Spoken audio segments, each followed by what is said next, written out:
8장을 잘 설명하고 싶었습니다. 그래서 그냥 하나님의 귀한 말씀 쭉 달려가기보다 우리 지난주에 어떤 말씀 들었는지 잠깐 우리 한번 점검해보고 계속해서 달려가 보십시다. 지난주 성도들의 탄식, 예수 믿는 사람들이라면 이러한 안타까운 분들이 있다고 그랬죠. 하나님 뜻대로 살고 싶은데 그 뜻대로 살지 못하는 우리 안의 탄식, 이 탄식이 그냥 탄식으로 끝나는 것이 아니라 우리는 주님 앞에 회개하며 나아간다 하였습니다. 회개는요, 세 가지 여러분들에게 회개를 가르쳐 드렸는데 두 가지의 아쉬운 잘못된 회개 그리고 바른 회개를 여러분들에게 정했던 것 같아요. 첫 번째 띄워주실까요? 하나는 감정 해소용 회개, 그러니까 죄책감을 덜어내기 위한 감정 회개 해소용으로 우리가 회개한다는 거죠. 또 한 가지는 이런 거였습니다. 하나님 앞에 벌 받을까 봐 벌을 피하기 위한 형벌 모면용 회개가 있다고 하는 거죠. 이거 다 안 좋은 회개들이에요. 그러면서 우리 바른 회개를 주님 앞에 우리 정의했었는데요, 이런 겁니다. 회개는 그냥 단순히 씻는 것이 아닙니다. 뭐라고 표현했느냐, 씻음을 통하여서 그냥 씻는 것으로 끝나는 게 아니라 한 단계 더 우리가 이김으로 나아가는 걸음이 될 때 그게 진짜 회개다, 참된 회개다라고 여러분들에게 소개했었어요. 그리고 그 이기는 힘은 그래, 내가 더 열심히 살아야지, 내가 똑바로 살아야지, 어떤 내 안의 결단이 아니라 오늘도 우리가 함께 찬양했지만 자격 없는 나를 사랑해 주시는 그 하나님의 사랑을 아는 것뿐만 아니라 하나님의 귀한 사랑을 경험하는 것으로 우리가 승리하는 것이다, 이렇게 여러분들에게 말씀드렸습니다. 하나님의 사랑, 그 하나님의 은혜를 어떻게 표현했냐면 우리가 옷 입는 거로 표현을 했어요.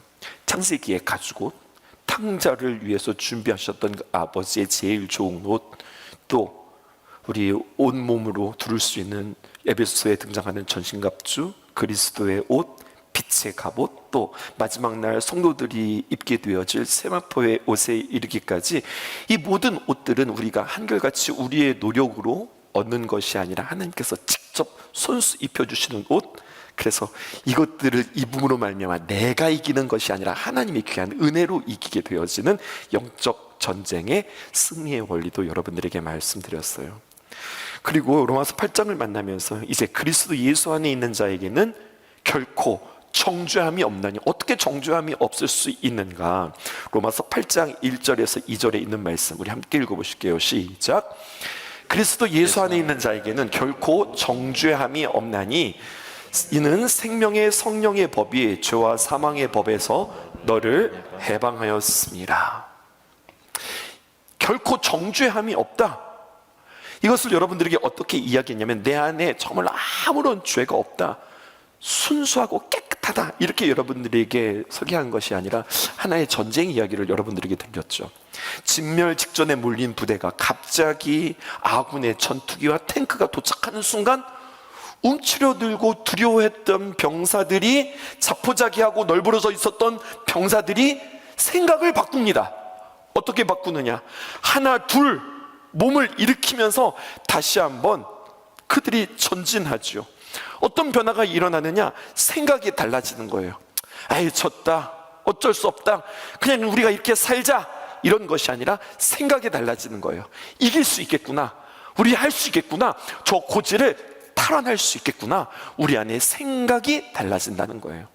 그리고 또 하나의 변화가 있으니 이제 오늘 여러분들과 함께 나눌 이야기인데요, 이게 더 멋진 말씀이에요. 우리의 생각이 달라질 뿐만 아니라 우리 안에 영광이 살아나는 변화를 맛보게 되어지는 겁니다. 두 번째, 나의 영광이 살아나는 변화, 영광에 이르는 삶, 준비되셨을까요? 이제부터 그것들에 대해서 우리 함께 깊이 생각하고 이것이 영광이구나 배울 수 있는 여러분과 제가 되었으면 좋겠습니다. 먼저 본문부터 읽을게요. 13절입니다. 함께 읽어보실게요. 시작. 너희가 육신대로 살면 반드시 죽을 것이로되 영으로서 몸의 행실을 죽이면 살리니. 여러분들에게 훅 이렇게 질문을 해볼까요? 소요리 문답에서도 제1문항에 그렇게 나오기도 하고 또 웨슬리도 그렇게 너무나도 중요한 질문들을 정의하기도 했는데, 여러분, 사람이 제일 되는 목적, 그러니까 사람의 살아감에 있어 무엇을 위해서 살아가는가 라고 질문을 한다면 성경은 우리에게 이렇게 답을 해줘요. 우리가 살아가는 이유, 그것은 하나님께 영광을 돌리기 위해서 살아갑니다. 또 하나님께 영광을 돌리는 것을 우리는 즐거워합니다. 이게 우리의 인생 존재 목적이에요. 우리는 무엇을 위해서 살아가느냐? 하나님의 영광을 위해서 살아간다.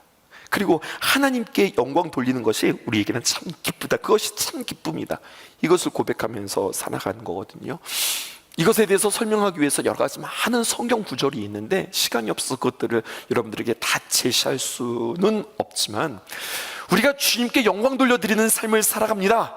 이것에 대해서 모두가 다 동의하실 텐데, 그런데 문제는 이 중요한 가치에 대해서 사탄은 우리들로 하여금 진짜 영광이 무엇인지 언제나 사탄이 하는 짓은 그래요. 진짜 영광이 무엇인지 잘 알지 못하게 하고 엉뚱한 것이 영광이라고 우리에게 거짓으로 가르침으로 말미암아 진짜 영광을 붙잡지 못하고 살아간다고요. 구체적으로 이야기해 볼게요. 성도님들 가운데서 이런 말 하는 거 제가 많이 들어봤습니다. 우리의 삶이 늘 이렇게 넉넉하고 호락호락한 것만은 아니잖아요. 우리의 삶이 잘 안 풀리고 어려우면 그것으로 인해서 참 속상하고 안타깝다 못해 뭐라고 이야기하면 너무 죄송하다고 이야기하는 거예요. 삶이 잘 안 되는데 제대로 내가 살지 못하는 나의 삶이 죄송하다는 거예요. 안타까운 것이 아니라, 속상한 것이 아니라 죄송하다는 거예요. 아니, 그래서 뭐가 죄송해요? 라고 여쭈면은 나의 이렇게 안 되는 삶이 하나님의 영광을 가린다는 거예요. 그래서 나도 참 속상하지만 그렇게 하나님의 영광을 가리우는 나의 삶 때문에 하나님 앞에 너무 죄송하다고. 여러분들 그렇게 생각해 보신 적 있으시죠? 또 그렇게 이야기하는 거 들어본 적 있으시죠? 여러분, 그런데요, 이렇게 내가 제대로 못 살아서 하나님께 영광이 되지 못합니다 라고 하는 이 말의 문장이 이들에게 그럼 거꾸로, 그럼 당신 생각하는 하나님의 영광은 무엇이에요? 이렇게 질문하고 싶은 거예요. 어쩌면 우리가 하나님 앞에 영광을 돌린다, 우리가 하나님 앞에 영광 돌려드리는 삶을 산다라고 하는 말이 어쩌면 이런 것 같아요. 세상에서 보란듯이 사는 것, 이게 바로 하나님께 영광을 돌린다, 그렇게 생각하는 거죠. 그러니까 내가 이 세상에서 누가 보더라도 잘 되고 부러운 삶들을 살아서, 아니 나는 아니더라도 우리의 자녀들이 누가 보더라도 너무 복받았네, 이거 하나님께서 하셨네, 그렇게 잘 되고 부러운 삶을 사는 것으로 하나님 앞에 감사하고 그것이 하나님 앞에 영광이 되지 않겠느냐 생각하는 거예요. 그게 하나님의 영광이라고 내가 정의를 하는 거예요. 그러니까 기도도 어떻게 하느냐, 이렇게 하는 거죠. 하나님, 솔직하게 그냥 적나라하게 이렇게 기도하는 거예요. 하나님, 지금 내가 사업하는 게 있는데 이게 정말로 사업이 잘 되게 해주세요. 하나님, 내가 장사가 잘 되게 해주세요. 하나님, 내가 지금 세상에서 살아가는데 하나님, 세상에서 내가 진급해야 됩니다. 승진해야 됩니다. 좋은 보직을 가져야 되겠습니다. 내가 잘 돼야 되겠습니다. 그래야 그것을 통해서 하나님 앞에 영광 돌릴 수 있지 않겠냐, 이렇게 이야기하는 거예요. 게다가 추신, 여러분 편지에 보면 추신 덧붙여서 번창하고 잘 돼야 그래도 깨끗하게 하나님 앞에 헌금도 제대로 할 수 있을 거 아니겠습니까? 이렇게 기도하는 거죠. 때론 우리가 우리의 마음이 간절하지도 못해 하나님 앞에 압박하며 협박하며, 하나님, 하나님의 자녀가 쩔쩔매면서 살아가는 거, 이 사업이 망하면 하나님 어떻게 되겠습니까? 세상 사람들이 그거 보고서 손가락질하지 않겠습니까? 그러니까 잘 돼야 되겠습니다. 하나님, 내가 세상 사람들 앞에서 하나님 영광 가르지 않으려면 내가 잘 돼야 됩니다. 하나님 복 주세요. 이렇게 기도할 수 있다는 거죠. 아니, 이렇게 기도하고 계신 성도님들이 있다는 거죠. 하지만 여러분, 한 가지 확실하게 점검하고 돌아가자고요. 확인할 게 있습니다. 이렇게 질문할게요. 뭐 틀린 기도라 이야기하지는 않을게요. 그런데 이렇게 질문하고 싶어요. 정말 나는 하나님의 영광을 위하여 기도하고 있는가? 내가 정말 하나님의 영광을 위해서 기도하는가? 우리는 기도하면서 하나님의 영광을 위하여라고 하는 말을 자주 사용하지만 사실 그 말을 앞세우고는 있지만 사실 내 마음속에는 나의 욕심과 야망을 포장할 때가 많이 있다고요. 어쩌면 하나님께서 그거 별로 관심 갖지 않으실 수도 있어요. 그런데 관심 갖지 않는 일을 혼자 기도 제목으로 끌고 와서 마치 이것이 하나님의 가장 중요한 관심인 양, 그렇게 우리가 하나님 앞에 이것 붙잡고서 간절히 하나님 앞에 기도하고 있는 거 아니냐는 이야기예요. 하나님, 제가 돈 많이 벌게 해주셔야 하나님께 영광 돌려드립니다. 하나님, 이 일이 반드시 잘 되어야 하나님께 영광 돌려드립니다. 여러분, 성도님들이 성공하는 건 나쁜 일 아니죠. 사업이 잘 되고 직장이 안정되고 물질의 복을 받는다, 여러분, 목사도 너무 좋아요. 이런 사업장에 목사가 가서 신방할 때면은 너무 좋아요. 맞아요, 하나님께서 도와주셨어요. 하나님께서 복 주셨어요. 이렇게 함께 고백하고 감사할 수 있어서 얼마나 좋은지 몰라요. 그런데 늘 그런 사업장만 있는 게 아니에요. 잘 안 되고 풀리지 않는 가정을 신방하면 신방하는 목사의 마음도 어렵습니다. 하나님, 왜 이게 잘 안 될까요? 하나님, 이들이 참 하나님 제대로 믿으려고 이렇게 애쓰는데 왜 하나님, 왜 도와주시지 않을까요? 그런데 여러분, 한 가지 분명한 거 우리 확인하고 가시죠. 하나님께 영광을 돌린다고 하는 것은 여러분, 어떤 성공의 크기로 하나님 앞에 영광을 돌리는 것이 아니라는 사실입니다. 무엇이냐? 하나님께 영광을 돌린다, 성공의 크기 여부와 상관없이 기억하세요, 믿음의 태도로 하나님 앞에 영광 돌려드리는 겁니다. 성공했을 때 교만하지 않는 태도, 하나님께 감사하는 것도 영광이에요. 하지만 실패했을 때 하나님 앞에 원망하지 않고 다시 하나님을 의지하는 것, 이것도 하나님 앞에 영광 돌려드리는 거라고요. 몇 번 여러분들에게 설명한 적이 있었던 것 같은데요, 신성교회에 부임한 뒤 참 감사하고 하나님 앞에 영광 돌리며 예배했던 때가 있어요. 성도들 대부분 신방 요청하죠. 언제 요청하느냐? 목사님, 개업하게 되었어요, 사업을 시작하게 되었어요, 새로 뭔가 시작하게 되었어요, 오셔서 목사님 신방해 주세요. 그래서 가서 정말로 그 사업장을 축복하면서 기도하고 신방할 때 있어요. 그래도 딱 한 번 처음으로 가게를 폐업하고 문 닫으면서 신방 요청을 했던 가정이 있어요. 전 그 가정 참 귀했어요. 시작할 때 설레임으로 기대하며 하나님을 찾는 것이 아니라 문 닫을 때 속상했거든요. 계획대로 잘 되지 않았거든요. 속상하고 어렵지만 목사님, 와서 폐업 예배 드리는데 와서 예배해 주세요. 잘 될 때만 감사하는 것이 아니라 뜻대로 되지 않을 때 하나님 앞에 예배 드릴 수 있어서 여러분, 진심으로 축하하고 위로하고 하나님께서 영광 받으셨다고 감격하면서 우리 성도들과 함께 축복하며 예배하는 시간들이었어요. 중요한 말이에요. 여러분, 집에서 성경 좀 읽어보실까요? 조금만 집중해서 성경 한번 읽어보세요. 하나님 앞에서 쓰임받은 모든 믿음 좋았던 신앙의 선진들, 세상의 영웅이 아니라 믿음의 영웅들, 그들의 삶을 보세요. 가만히 보면 세상적으로 성공한 사람들이 거의 없습니다. 믿음 좋았던 사람들의 끝을 보면 온전하게 죽은 사람들이 거의 없습니다. 다 감방 가고, 죄다 아프고, 가정이 파탄나고 망하고, 잘 사다 죽는 것이 아니라 여러분, 거의 순교하면서 죽고, 잘 죽는 것이 아니라 죽임 당하면서 그의 끝을 마무리하는 이야기들이 성경에 얼마나 많이 기록되어져 있는지 몰라요. 잘 먹고 잘 살고 남들에게 부러움을 받는 삶을 영광으로 취급한다면 성경에 나와 있는 사람들은 어쩌면 하나도 하나님의 영광과 상관없이 살았던 사람들인 것 같아요. 성도가 사업에 실패하거나 형편이 어려워졌다고 해서 하나님의 영광을 가리는 게 아닙니다.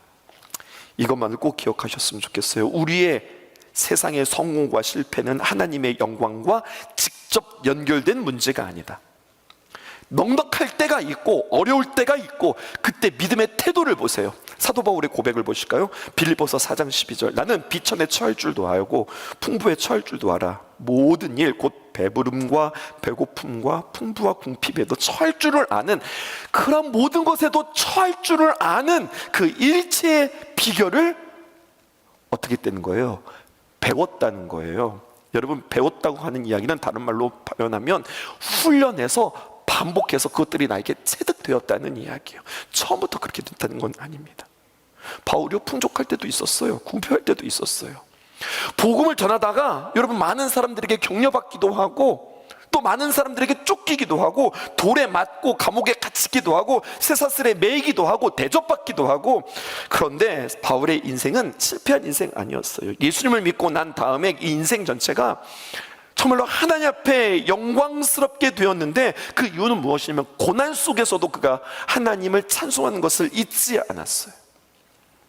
형편은 비참했지만 그의 믿음은 여전히 영광스러웠어요. 모든 순간이, 어떤 상황에 처한다 할지라도 모든 순간이 영광스러웠어요. 성경에서 찾아보세요.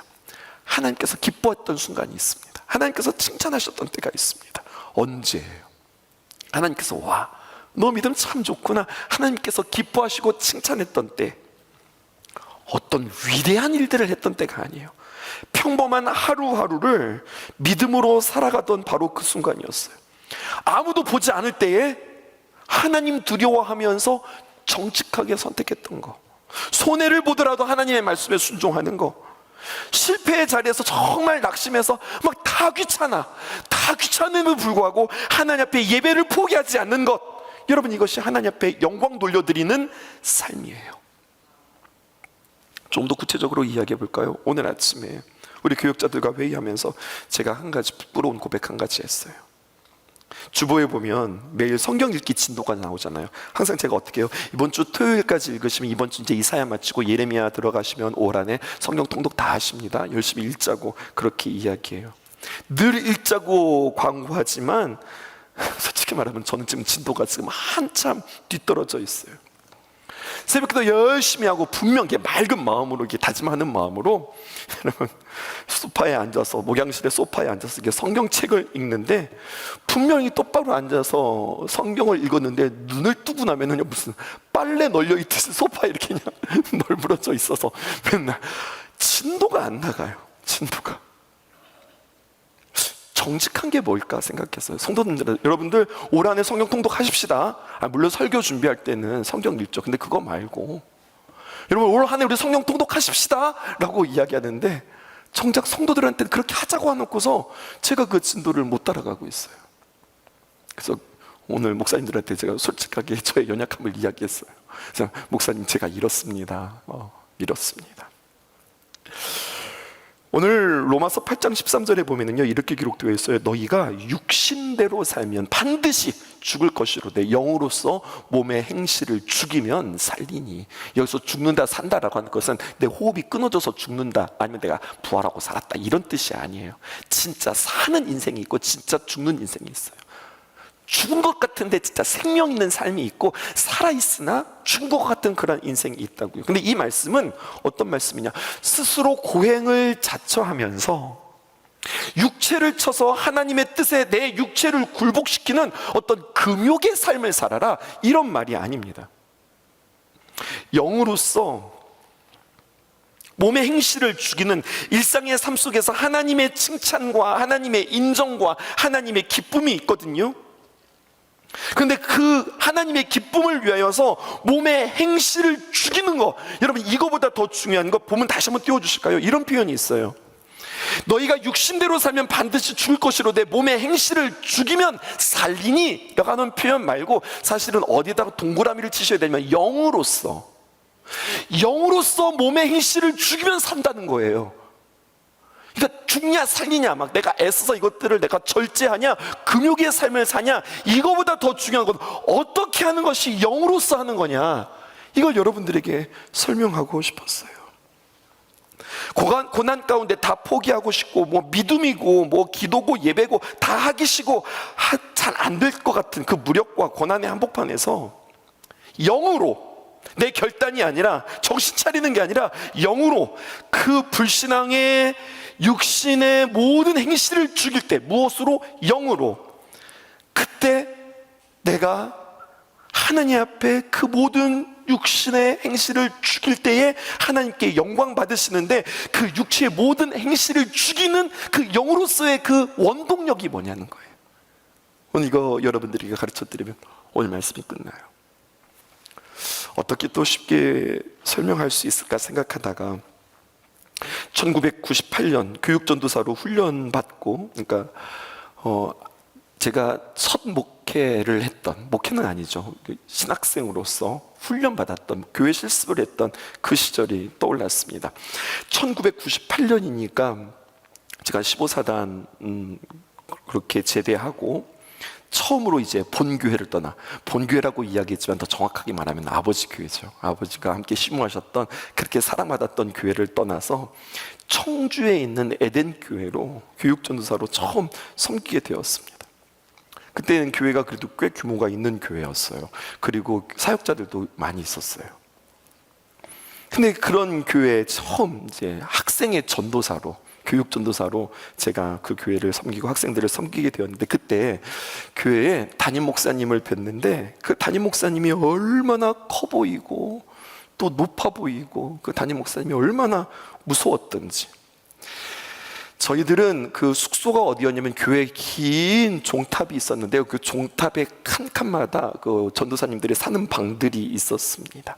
그 종탑방에서 살고 있는데, 근데 그 담임 목사님, 그 무서운 담임 목사님이 저를 참 이렇게 예뻐해 주시고 사랑해 주셨어요. 그래서 종탑 밑에서 담임 목사님이 부르시는 거예요. 박전도사 뭐하냐, 어디냐, 밑에서 부르세요. 그러면은 동료 전도사님들과 함께 있다가 나 없다고 그래라, 없다고 그래라, 이렇게 시키라고 그러고서 가만히 이렇게 있었던 적이 있었어요.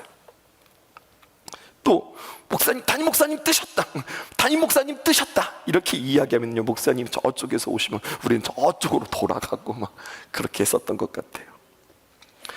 박전도사 뭐하냐? 그럼 멀쩡히 있다가 자고 자는 척하고 그러면은 넌 또 자냐? 막 그랬어요. 그런데 여러분, 제가 그 담임 목사님의 딸과 결혼을 했잖아요. 그 담임 목사님이 이제 장인 어른이 되신 거예요. 그러니까 요즘 우리 사회의 찬석 목사를 보면은 그러니까 웃음이 나요.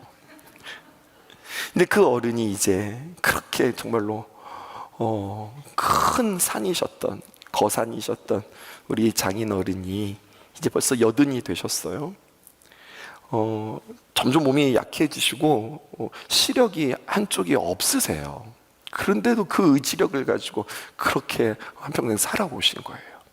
그런데 이제 운전하시는 것도 이제 불편하고 이제 조심스러운 나이가 되셔서 이제 춘천 오신다고 하는데, 아버지 이제는 그 시력으로, 그 체력으로 운전하시는 거, 춘천에서 여기 청주에서 춘천까지 오는 거 쉽지 않으세요. 이렇게 차 타고 오세요. 대중교통 이용하시라고 그러는데, 청주에서 춘천까지 오는 차가 그게 쉽지 않아요. 굉장히 오래 걸리고, 그리고 여러 군데를 이렇게 거쳐서 오게 되어지더라고요. 그래서 어떻게 하냐면, 그래도 청주에서 원주까지 오는 직통이 있어서 그거 타고 오세요. 그럼 우리가 원주까지 내려가서 아버님, 어머님 모시고서 이렇게 올라오겠다고.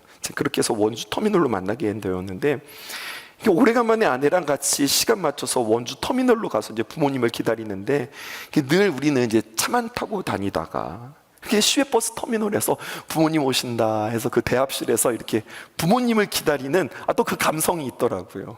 그 기쁨이 있더라고요. 그렇게 만났어요. 버스에서 내리시는데 너무 반가워하시면서도 너무 미안해 하시는 거죠.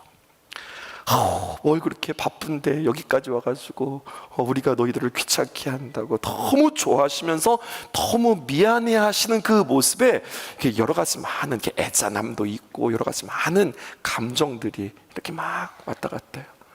저희 장인어른 운전 진짜 잘하셨거든요. 무슨 그 자동차 운전을 하면 무슨 레이서처럼 조금이라도 이렇게 이렇게 뒤처지거나 누가 추월해 간다면 저것이 우리를 추월해 그러면서 막 싱싱 달리고 하셨던 그런 어른인데, 이제 운전도 못 하시고 그렇게 버스를 타고 오셨어요. 이 어른이 옛날에는 이랬어요. 박전도사 이거 했나? 죄송해요, 아직 못했습니다. 얼른 해서 올리겠습니다.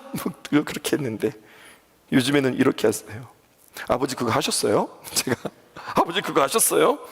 제가 지난번에 이렇게 하라고 말씀드렸는데 우리가 못하고 아버지가 이건 직접 하셔야 돼요. 아무리 도와드릴 수 없어요. 그러면 또 까먹었네. 나 집에 가자마자 얼른 할게. 그렇게 이런 세상이 왔어요. 옛날에 박전도사 했나? 그러면 목사님 아직 못했습니다 그랬는데, 아버지 하셨어요. 먼저 이렇게 뒤바뀌는 세월이 왔다고요. 나중에 김찬석 전도사가 저한테 그럴까, 목사님 이거 하셨어요? 뭐 이렇게 하시려나 모르겠어요.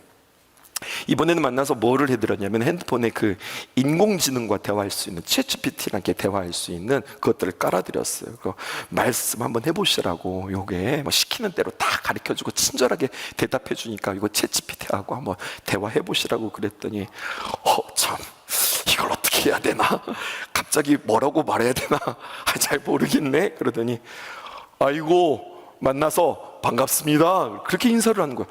아버지 그거 그렇게 인사하는 거 아니에요. 그냥 막 말하셔도 돼요. 그냥 막 물어봐도 돼요. 아니 왜 존댓말을 해요. 그냥 막 물어보세요. 그렇게 함부로 해도 된다고 그렇게 가르쳐 드렸어요. 이제는 하나부터 열까지 우리 담임 목사님께서 저에게 이렇게 설교해라, 이렇게 목회해라, 이렇게 신방해라 하나하나 가르쳐 드렸는데, 이제는 제가 하나부터 열까지 가르쳐 드리는 그 자리에 묘한 어떤 쾌감도 있고 짜릿함도 있고 자긴 장모님이라고 잘 부르지 않아요. 어머니 아버지라고 부르고 급할 때는 아빠 엄마라고 부르기도 하고, 또 그렇게 부르시는 거 너무너무나 좋아하시고. 그래서 아버지, 아들이랑 며느리랑 다니는 게 좋아? 아니면 딸이랑 사위랑 다니는 게 뭐가 좋아? 이렇게 반말해보기도 하고, 그러면서 제 안에 느낀 어떤 묘한 쾌감이 있어요.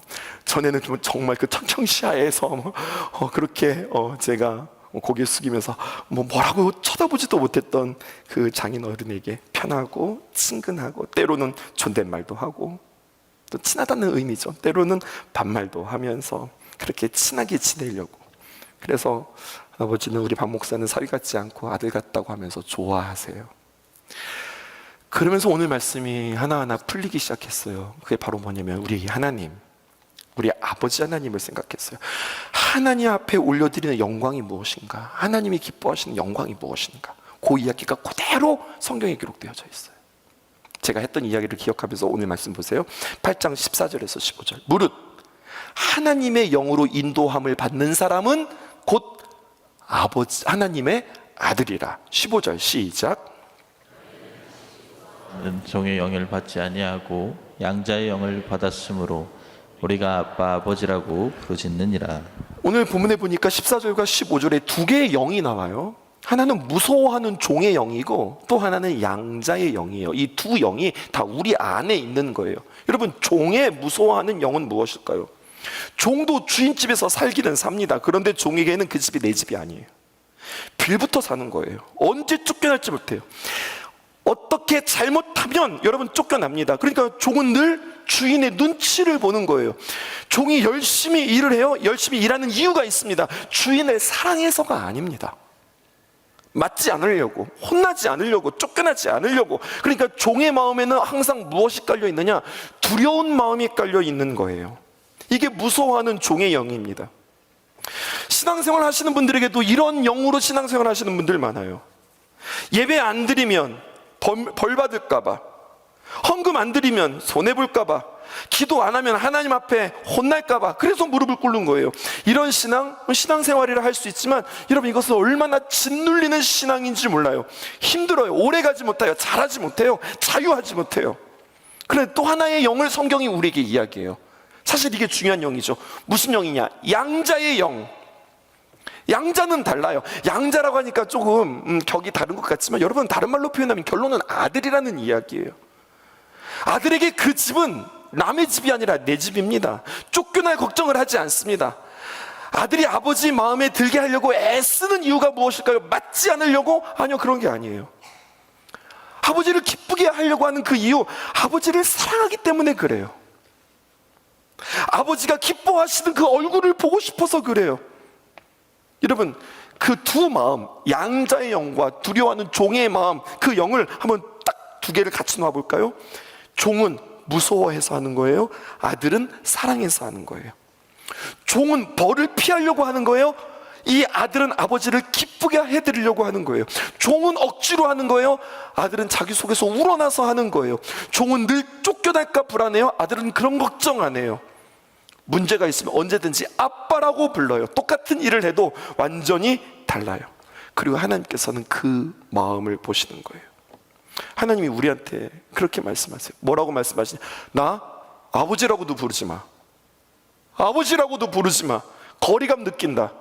아빠라고 불러. 아빠라고 말할 수 있는 그 어린아이가 아빠라고 부르는 것처럼 그 아버지 품에 안겨서 그렇게 말을 할 수 있도록 성령님이 우리에게 도와주셔서 우리가 그 하나님께 아빠라고 부를 수 있도록 그렇게 친밀감으로 우리에게 다가오시는 거예요. 갈라디아서 4장 6절에서 7절에 있는 말씀이에요. 너희가 아들임으로 하나님이 그 아들의 영을 우리 마음 가운데 보내사 아빠 아버지라 부르게 하셨느니라. 7절 시작. 그러므로 내가 이후로는 종이 아니요 아들이니 아들이면 하나님으로 말미암아 유업을 받을 자니라. 요한일서 4장 18절에 있는 말씀 보실까요? 시작. 사랑 안에 두려움이 없고 온전한 사랑이 두려움을 내쫓나니 두려움에는 형벌이 있음이라. 두려워하는 자는 사랑 안에서 온전히 이루지 못하였느니라. 앞에서 제가 장인어른을 예로 드렸지만 사실 장인어른은 늘 똑같은 분이셨어요. 똑같은 목사님이셨고 늘 어른이셨어요. 그런데 그 아버지를 바라보는 내가 달랐던 거죠. 무서운 담임 목사님이었고 이제는 세월이 지나 그 아버지를 알아서 이제는 아빠가 되었고 더 친밀하게 다가갔잖아요. 하나님이 그 아들의 영을 우리 마음 가운데 보내서 아빠 아버지라 부르게 하셨다라고 하는 것, 아빠 아버지라고 부르는 게 중요한 게 아니에요. 더 중요한 건 그 아빠 아버지와 얼마나 친밀하게 지내느냐, 얼마나 그 하나님이 너의 삶 가운데 가까우냐, 이것을 하나님께서 물어보시는 거죠. 오늘 새벽 기도가 끝나고서 아침에 또 이제 성경을 읽고 책을 읽는데 갑자기 하나님께서 막 부어주시는 마음들이 있는 거예요. 그럴 때는 놓치지 말고 막 부지런히 적어야 돼요. 그래서 오늘 아침에 9월에 내 편의 설교문에 아우트라인이 나왔어요. 그러니까 너무 신나는 거죠. 막 아침에 막 하나님께서 쫙 해서 9월 달에 설교해야 될 것들을 쫙 가르쳐 주셨어요. 그래가지고 그것들을 하나님께서 주시는 게 있으면은 언제나 저는 그림을 그리거든요. 그림을 그리고 그리고 썸네임을 만들어가지고 쫙 묵상을 쳐가지고 쭉 올렸어요. 보통 그래도 새벽 예배 끝나면 그러면 안 되는데 그래도 1시간씩은 자야 되는 거거든요. 근데 막 하다 보니까 시간이 훨씬 지나갔어요. 조금 있으면 출근할 시간이 된 거예요. 9시가 다 된 거예요.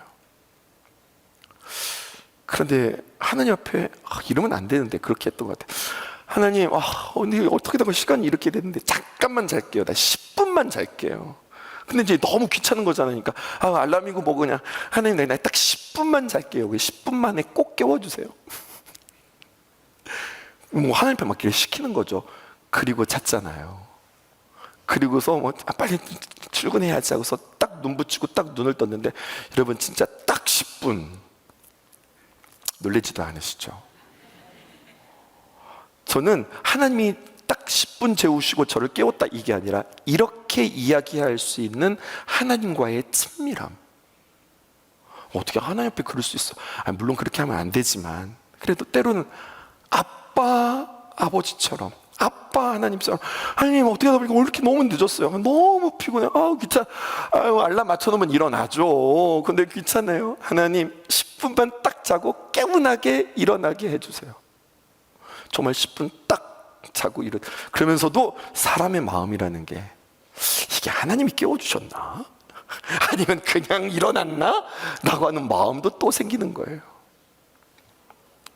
하나님을 시험해서는 안 되지만 진짜 내일 한 가지 하나님 진짜 제가 좋아하는 거 알죠? 하나님 제일 사랑합니다. 그리고 두 번째 우리 아내 사랑하고 그리고 저 개인적으로 하나님 저 좋아하는 거 뭔지 하나님 아시죠? 그거 해주시면 하나님 저 사랑하는 줄 알겠고 안 해주시면 안 해주셔도 상관은 없어요. 근데 하나님 저 아시잖아요. 제가 뭐 좋아하는지 그거 나쁜 거 아닌 거 아시잖아요. 그래서 그거 허락해 주시면 또 내가 하나님 저 사랑하는 거 한번 또 제가 믿어볼까요? 이러면서 또 저는 내일 뭔가를 기다리고 있습니다. 만약에 그게 되면 하나님이 저를 이렇게 사랑해 주셨다고 여러분들한테 또 한번 자랑해 볼게요. 근데 되긴 좀 어려울 것 같아요. 쉽지가 않아요.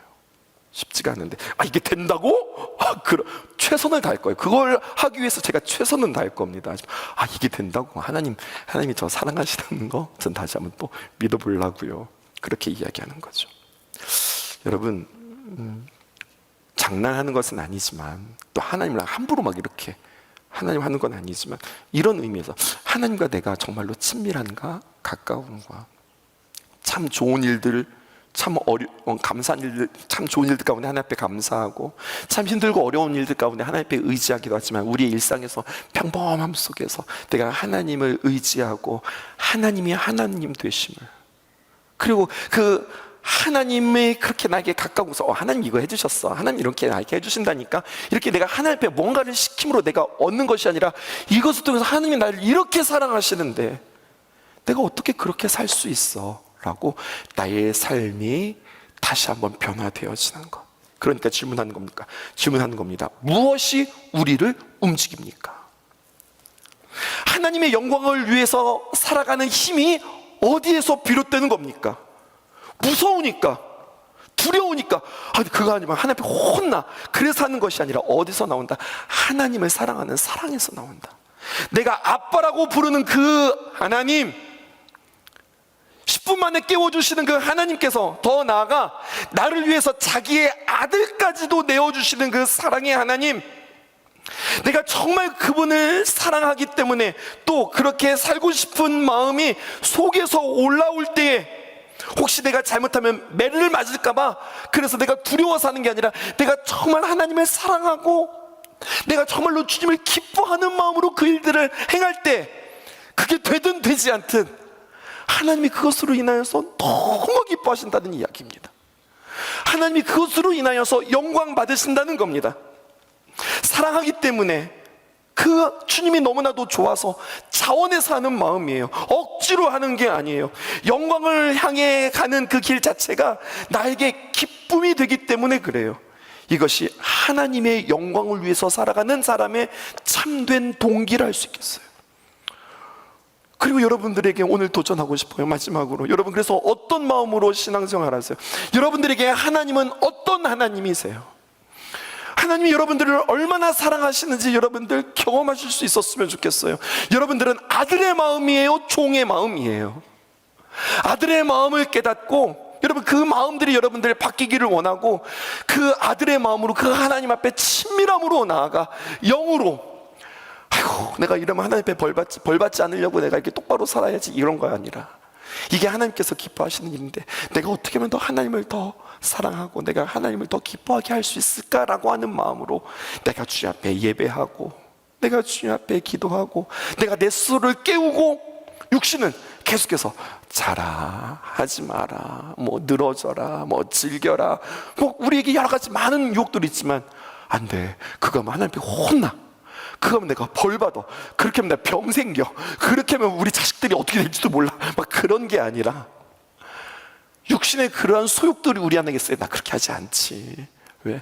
내가 하나님을 얼마나 사랑하는데, 나 정말로 하나님의 기쁨이 되고 싶은데, 그리고 그렇게 할 때 하나님께서 우리에게 만족해 하시는 그 기쁨들을 맛보면서 살아가는 것, 여러분은 이 회전이, 이 삶이 하나님께 영광을 돌려드리는 것이다, 오늘 우리에게 말씀해 주고 계세요.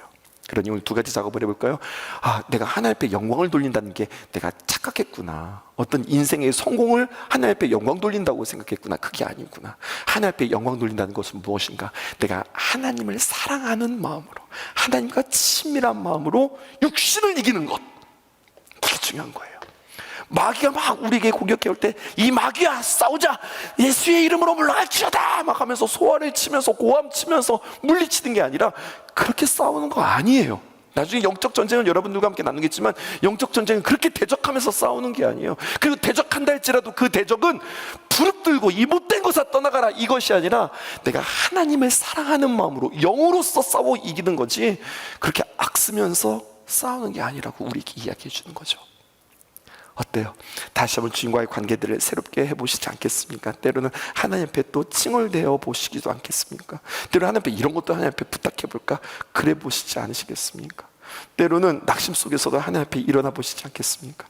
때로는 맞아, 뭐 맨날 말은 그렇게 하면서 너는 그렇게 살지 못해 라고 하는 하나님의 말씀이 내 안에 찔려서, 그래, 정직하게 사는 거 하나님께서 기뻐하시지, 겸손한 거 하나님께서 기뻐하시지, 정결한 거 하나님께서 기뻐하시지, 어떻게든지 하나 되어지는 거 하나님께서 기뻐하시지, 그 하나님 사랑하는 마음으로 그 귀한 가치들을 이루어가는 거, 그렇게 하나님 앞에 영광 돌려드리는 저와 여러분들 되어지기를 주님의 이름으로 축복합니다.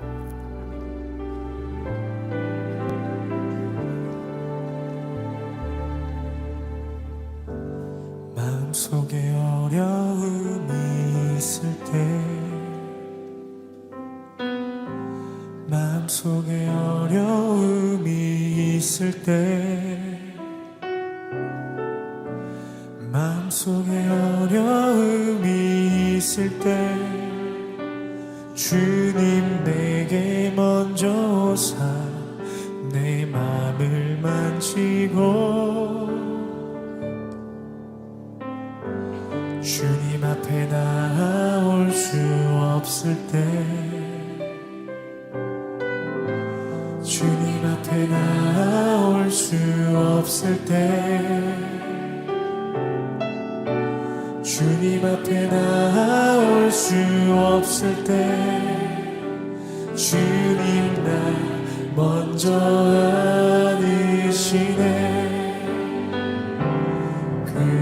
그럼에도 불구하고 날 사랑하시는 내 하나님의 사랑이 나의 모든 걸 덮고 그럼에도 불구하고 날 안아주시는 내 하나님을 부를 때 아버지라 부르죠. 마음속에 어려움이 있을 때 마음속에 어려움이 있을 때 마음속에 어려움이 있을 때 마음속에 어려움이 있을 때 주님 내게 먼저 오사 내 맘을 만지고 주님 앞에 나올 수 없을 때 주님 앞에 나올 수 없을 때 주님 앞에 나올 수 없을 때 주님 날 먼저 안으시네. 그럼에도 불구하고 날 사랑하시는 내 하나님의 사랑 나의 모든 걸 덮고 그럼에도 불구하고 날 안아주시는 내 하나님을 부를 때 아버지라 부르죠.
주님의 그 사랑을 주님 최종 결과물로 구하기보다는 주님의 그 사랑 가운데 내가 행동으로 실천하며 나아가는데 노력하며 사랑으로 베풀며 나아갈 때에 그 사랑의 결과를 맛보는 우리 인생을 꿈꾸기를 원합니다.